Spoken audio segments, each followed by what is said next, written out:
লঙ্কা ফোড়ন দিয়েছি, দিয়ে দিলাম গোটা জিরে আর দিলাম কিছুটা পরিমাণ মৌরি।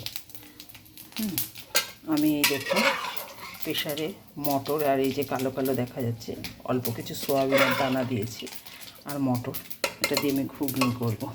এখানে নিয়ে নিয়েছি আমি পেঁয়াজ, রসুন, আদা, কাঁচা লঙ্কা আর হলুদ, কাঁচা হলুদ ঘষে নিয়েছি, গুঁড়ো হলুদ না দিয়ে এটাই দেবো। আর টমেটো নিয়ে নিয়েছি, আর দেখুন কত খোসা বেরিয়েছে। মশলাটা পুড়ে যাবে, মশলাটা দিয়ে দেব। দিয়ে দিলাম কাঁচা লঙ্কাগুলো, দিয়ে দেবো রসুনটা। রসুনের ঝাঁঝালো গন্ধ, সেখানে রসুনটা আগে হয়ে যাওয়া দরকার।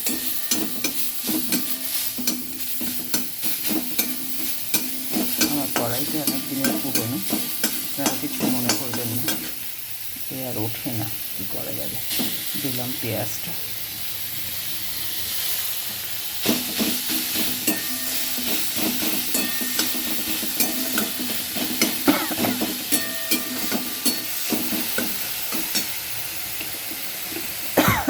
দিয়ে দিলাম আদাটা,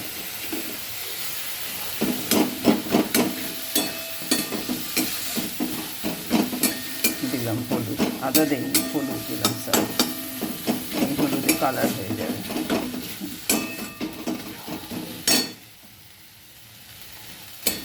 মশলাটা যখন কষাচ্ছি আঁচটা কিন্তু মিডিয়াম ফ্লেমে দিয়ে দেবো। এবার আদাটা,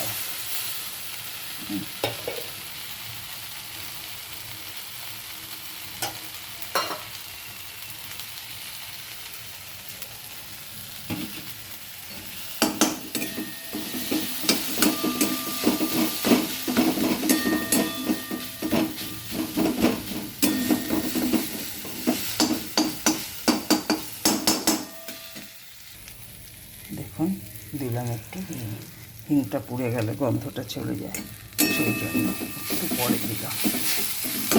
তেলের সঙ্গে আপনারা দিতে পারেন, লেগে আসছে, একটু জল দিয়ে দিলাম যাতে মশলাটা পুড়ে না যায়। দিয়ে দিলাম টমেটোটা,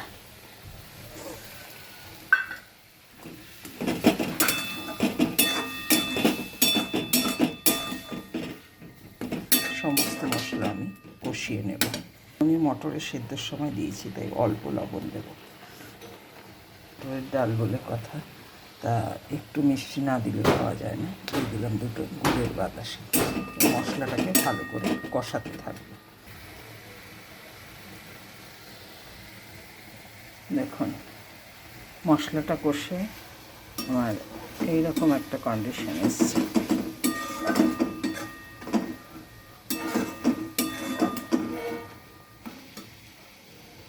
আমি তেল কিন্তু অল্প দিয়েছি, দেখেছেন আপনারা, 1 চামচ তেল দিয়েছি। মশলাটা প্রায় লেগে লেগে আসছে, এবার মটরটা দিয়ে দেবো। সমস্ত কিছু দেওয়া হয়ে গেছে, মিষ্টি লবণ সব কিছু। এবার মটরটা দিয়ে দেবো, ঘুগনির মটরটা দিয়ে দিলাম ঘুগনিটা রেডি করার জন্য। দেখুন আমি কাঁচা লঙ্কার তরকারি করেছি, তাতেও কালারটা কিন্তু খারাপ আসেনি। এবং কাঁচা হলুদ দিয়েছি, গুঁড়ো হলুদ না, গুঁড়ো হলুদে কেমিক্যাল দেওয়া থাকে, তাতে কালারটা আরও সুন্দর আসে। কাঁচা হলুদ দিয়েছি, তাতেও ঘুগনির কালারটা কিন্তু ভালোই হয়েছে।